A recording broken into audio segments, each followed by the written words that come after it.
မင်္ဂလာပါတကယ်ချင်းတို့ရေဒီနေ့တော့အားလုံးနဲ့ရှင်းနေပြီးသားဖြစ်တဲ့ but ဆိုတဲ့စကားလုံးကို speaking ပြောတဲ့အခါဘယ်နေရာတွေမှာသုံးလို့ရလဲဆိုတာကိုပြောပြပေးတော့မှာပဲဖြစ်ပါတယ်ပထမတစ်ခုကတော့ကို့အနေနဲ့တခုခုမမျှော်လင့်ထားသောအခြေအနေမျိုးတွေအဝန်းစရာအနေအထားမျိုးတွေနဲ့ကြုံတွေ့လာတဲ့အခါမှာ but ကိုအသုံးပြုလို့ရပါတယ်ဥပမာ I study hard but I failed the test ငါစာကြိုးစားပေမဲ့စာမေးပွဲမအောင်ခဲ့ဘူးI study hard, but I failed the test. ငါစာကြိုးစားပေမဲ့စာမေးပွဲမအောင်ခဲ့ဘူး She is pretty and nice, but she doesn't have a boyfriend. သူမကလှပပြီးချစ်စရာကောင်းပေမဲ့ရီးစားမရှိဘူး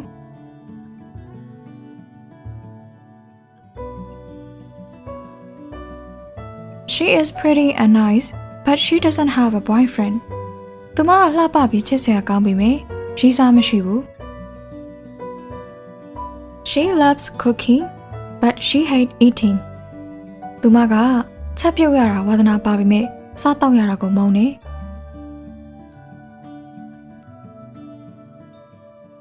She loves cooking, but she hates eating. သူမကချက်ပြုတ်ရတာဝါသနာပါပေမဲ့စားတောက်ရတာကိုမုန်းတယ်နောက်တစ်ခုက but ကိုသုံးပြီးတော့စာတိုတန်းချောင်းကိုလည်းဆက်လို့ရပါတယ်ဒါပေမဲ့စာရေးတဲ့အခါမှာစာကြောင်းနှစ်ကြောင်းကြားမှာကောမာထည့်ပေးရပါမယ်ဥပမာ They are short but they are good at basketball သူတို့ဟာအရက်ပူကြပေမဲ့လည်း basketball ကစားတဲ့နေရာမှာတော်ကြတယ်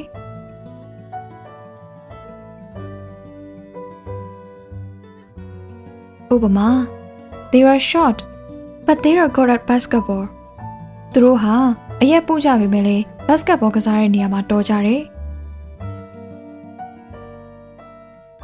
Math is hard, but science is easy for me. သင်္ချာဘာသာရပ်ကခက်ပေမဲ့ငါ့အတွက်ကျတော့သိပ္ပံကပိုလွယ်တယ်။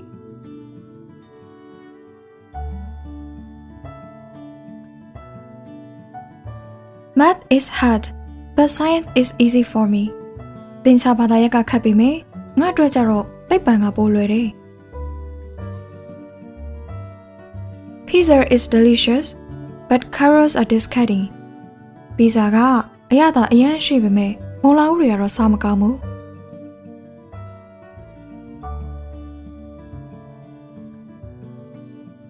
Pizza is delicious, but carrots are disgusting. ပီဇာကအရသာအရန်ရှိပေမဲ့မုံလာဥတွေကတော့စားမကောင်းဘူး I like her, but she doesn't like me. ငါသူမကိုကြိုက်ပေမဲ့သူမကပြန်မကြိုက်ဘူး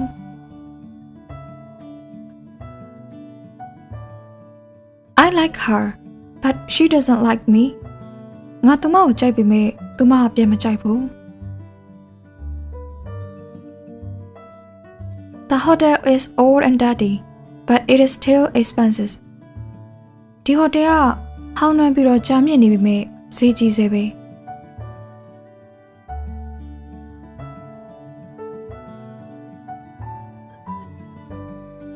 The hotel is old and dirty.But it is still expensive. ဒီဟိုတယ်ကဟောင်းနှွမ်းပြီးတော့ကြာမြင့်နေပေမဲ့ဈေးကြီးစေပဲပြီးတော့ဒီလိုစာကြောင်းတွေထဲမှာမတူညီတဲ့ verb tense တွေကိုထည့်ပြီးတော့သုံးလို့ရပါတယ်ဥပမာ He is a good worker but he was a bad student when he was young သူကအလုပ်သမားကောင်းတစ်ယောက်ဖြစ်ပေမဲ့လေငယ်ငယ်တုန်းကတော့စိုးသွမ်းတဲ့ကျောင်းသားတစ်ယောက်ဖြစ်ခဲ့တယ်ဒီဥပမာစာကြောင်းမှာဆိုရင်ပထမစာကြောင်းဖြစ်တဲ့ He is a good worker က present tense ဖြစ်ပြီးတော့ဒုတိယ He was a bad student when he was young ကတော့ past tense ကိုသုံးထားတာတွေ့ရပါလိမ့်မယ် He is a good worker but he was a bad student when he was young သူကအလုပ်သမားကောင်းတစ်ယောက်ဖြစ်ပေမဲ့လေငယ်ငယ်တုန်းကတော့စိုးသွမ်းတဲ့ကျောင်းသားတစ်ယောက်ဖြစ်ခဲ့တယ် He is a good worker, but he was a bad student when he was young. သူကအလုပ်သမားကောင်းတစ်ယောက်ဖြစ်ပေမဲ့လေငယ်ငယ်တုန်းကတော့စိုးသွမ်းတဲ့ကျောင်းသားတစ်ယောက်ဖြစ်ခဲ့တယ် The cookies are cold now, but they were warm an hour ago. ကူကီတွေကအခုအေးသွားပြီမဲ့ လွန်ခဲ့တဲ့တနင်္လာလောက်ကပဲသူတို့နှွေးထားခဲ့တာ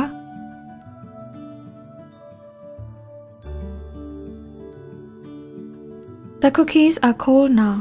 but they were warm an hour ago. Cookie တွေကအခုအေးသွားပြီမဲ့လွန်ခဲ့တဲ့တနင်္လာလောက်ကပဲသူတို့နှွေးထားခဲ့တာ The TV show is boring now, but the first season was so exciting. ဒီ TV show ကပြည့်စရာကောင်းပေမဲ့ season 1တော့ကတော့စိတ်လှုပ်ရှားစရာတွေအများကြီးနဲ့အရင်ကြည့်ကောင်းခဲ့တယ်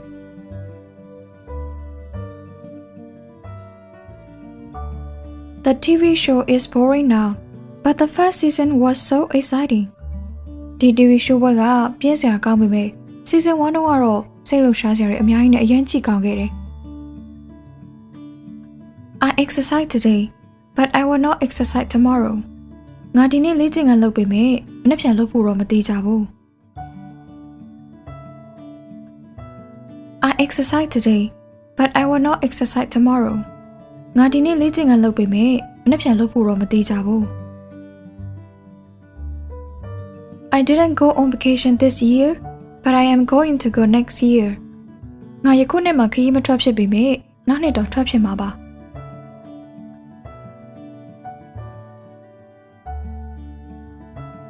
I didn't go on vacation this year, but I am going to go next year. ငါယခုနှစ်မှာခရီးမထွက်ဖြစ်ပေမဲ့နောက်နှစ်တော့ထွက်ဖြစ်မှာပါ နောက်ထပ်တစ်ချက်က subject တူနေသောအချိန်မျိုးမှာဆိုရင် adjective နှစ်ခုဒါမှမဟုတ်နောက်နှစ်ခုရဲ့ကြားထဲမှာ verb ကိုထည့်ပြီးတော့အသုံးပြုနိုင်ပါတယ်ဥပမာ He is big, but he is not strong ဆိုပြီးတော့မရေးဘဲနဲ့ He is big, but not strong ဆိုပြီးတော့ရေးလို့ရပါတယ်သူကလူကောင်းကြီးပေမဲ့လည်းခန္ဓာကိုယ်မတောင့်တင်းဘူးလို့အဓိပ္ပာယ်ရပါတယ်နောက်တစ်ခုက The man is fast, but he is weak လို့မရေးဘဲနဲ့ The man is fast, but weak လို့ရေးနိုင်ပါတယ်သူကအပြင်းမြန်ပေမဲ့မကြံ့ခိုင်ဘူး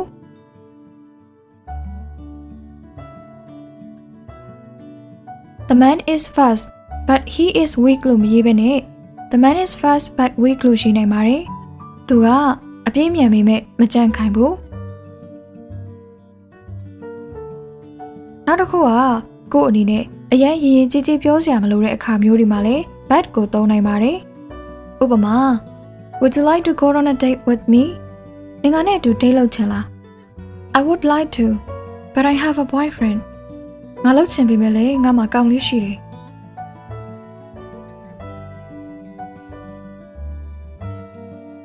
Would you like to go on a date with me? နင်ကနဲ့အတူ date လုပ်ချင်လား I would like to, but I have a boyfriend. ငါလုပ်ချင်ပေမဲ့လည်းငါမှာကောင်လေးရှိတယ် Could you help me with this report? ဒီ report လေးကိုငါနဲ့အတူတူကိုလုပ်ပေးလို့ရမလားဟမ် I'm sorry, but I have a meeting in 20 minutes. ငါတောင်းပန်ပါတယ်နော်နောက်မိနစ်20ဆိုလို့ရှိရင်အစည်းအဝေးရှိလို့ပါ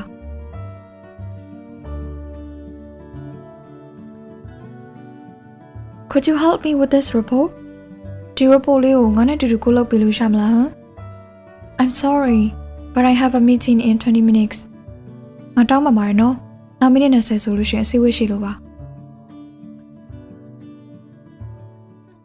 နောက်ထပ်တစ်ခုခုကိုအပြုသဘောနဲ့တော့၎င်းအပြစ်ပြောတဲ့မကောင်းပြောခြင်းတဲ့အခါမျိုးတွေတော့၎င်းမှာ but ကိုအသုံးပြုနိုင်ပါတယ်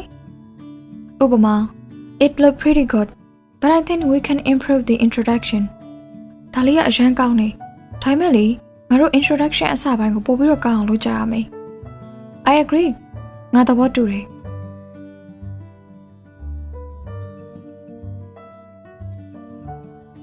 It looked pretty good, but I think we can improve the introduction. ဒါလေးကအရန်ကောင်းနေဒါပေမဲ့လေငါတို့ introduction အစပိုင်းကိုပို့ပြီးတော့ကောင်းအောင်လုပ်ကြရမယ် I agree. ငါသဘောတူတယ်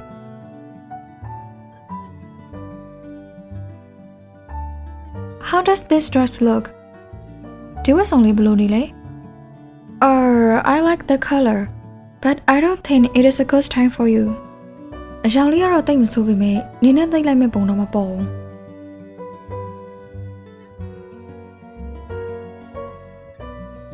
How does this dress look? ဒီဝတ်စုံလေးဘယ်လိုနေလဲ I like the color, but I don't think it is a good time for you. အရောင်လေးကတော့တိတ်မဆိုးပေမဲ့နင်းနဲ့တိတ်လိုက်မဲ့ပုံတော့မပေါ်ဘူး How is James doing at work? James ရောအလုပ်မှာဘယ်လိုလဲ He works hard, but he make many mistakes. သူအလုပ်အရမ်းကြိုးစားနေရလေဒါပေမဲ့လည်းသူအခုထိအမှားတွေလုပ်နေတော့မယ်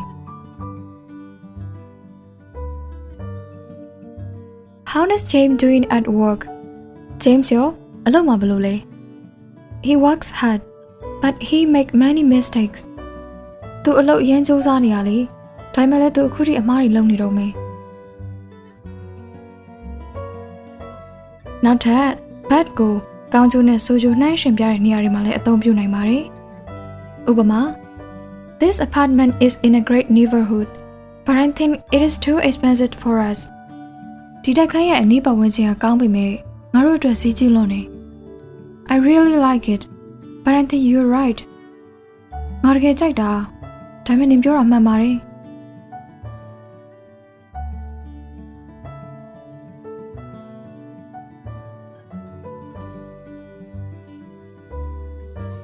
This apartment is in a great neighborhood,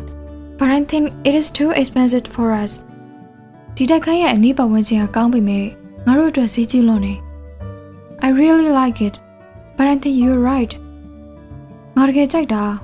ဒါပေမဲ့နင်ပြောတာမှန်ပါတယ်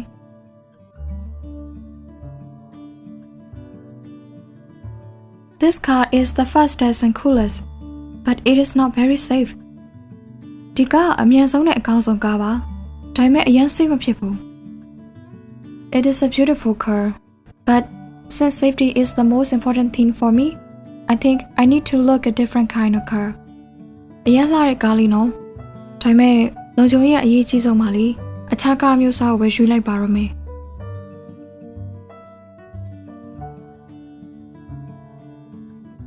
This car is the fastest and coolest, but it is not very safe. ဒီကားအမြန်ဆုံးနဲ့အကောင်းဆုံးကားပါ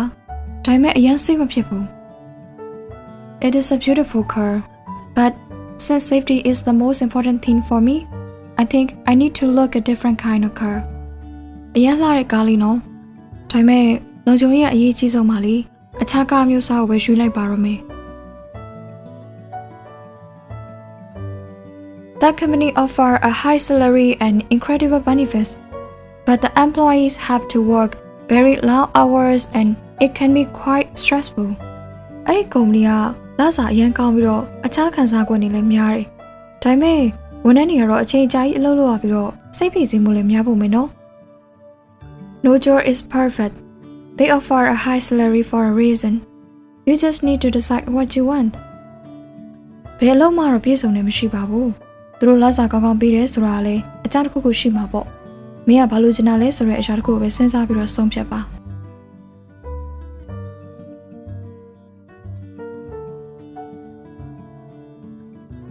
That company offer a high salary and incredible benefits,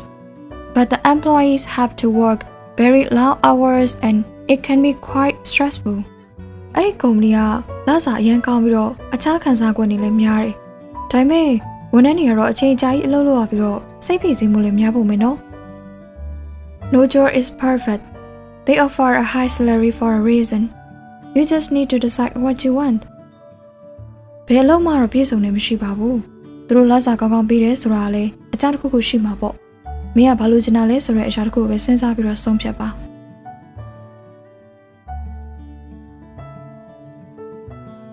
ဒါပြင်တကယ်ချင်းအနေနဲ့ဝက်ကြရဲ့ရှေ့ဆုံးမှာလည်းဘတ်ကိုထားပြီးတော့အသုံးပြုနိုင်ပါသေးတယ်ဥပမာ He is very handsome, but he does not have a girlfriend. သူကအရန်ခံညာတယ်ဒါပေမဲ့ကောင်မလေးမရှိဘူး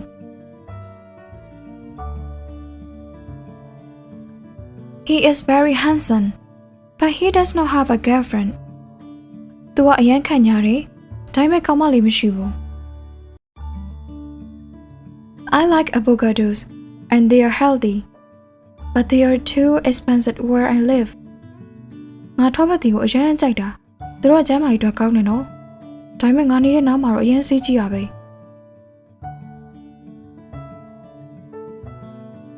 I like avocados and they are healthy, but they are too expensive where I live. ငါထောပတ်တီကိုအရန်ကြိုက်တာသူတို့ကကျမ်းမာရေးအတွက်ကောင်းတယ်နော်ဒါပေမဲ့ငါနေတဲ့နားမှာတော့အရန်စေးကြီးရပဲ စာရေးတဲ့အခါမှာတော့လူအများစုက but ကိုရှေ့ဆုံးမှမသုံးကြပါဘူး။ဒါပေမဲ့တကယ်ချင်းအနေနဲ့တစ်ခါတည်းမှာသုံးလို့ရပါတယ်။ဒါမှမဟုတ် but စကားလုံးကိုမသုံးချင်ဘူးဆိုရင်လေဝါကြအစမှာ how never လို့ပြောင်းသုံးလို့လည်းရနိုင်ပါတယ်။အတိတ်ပဲကအတူတူပါပဲ။ဒီလိုဝါကြတိဆောက်ပုံတွေကိုတကယ်တက်ကျွမ်းသွားပြီဆိုရင်တကယ်ချင်းတို့ရဲ့အင်္ဂလိပ်စကားပြောစွမ်းရည်ဟာလည်းမကြခင်အချိန်ကာလမှာတဖြည်းဖြည်းနဲ့တိုးတက်လာပါလိမ့်မယ်။ဒီသင်ခန်းစာတွေကိုနားလည်အောင်လေ့လာပါ။များများလေးကျင့်ပါ။အိမ်မှာရောအပြင်လက်တွေ့ဘဝမှာပါကိုသင်ယူထားတဲ့အရာတွေကိုမမေ့အောင်အမြဲလေးလာသင်ယူပါ။တကယ်ချင်းသာဒီအချက်၃ချက်ကိုသေချာလေးလိုက်လုပ်မယ်ဆိုရင်native တယောက်လုံးအင်္ဂလိပ်စကားကိုလွယ်လွယ်ကူကူနဲ့ပြောထွက်နိုင်ပါလိမ့်မယ်။ကဲဒါဆိုရင်တော့ဒီဗီဒီယိုကတော့ဒီလောက်ပါပဲ။ See you all again in the next video. Bye bye everyone.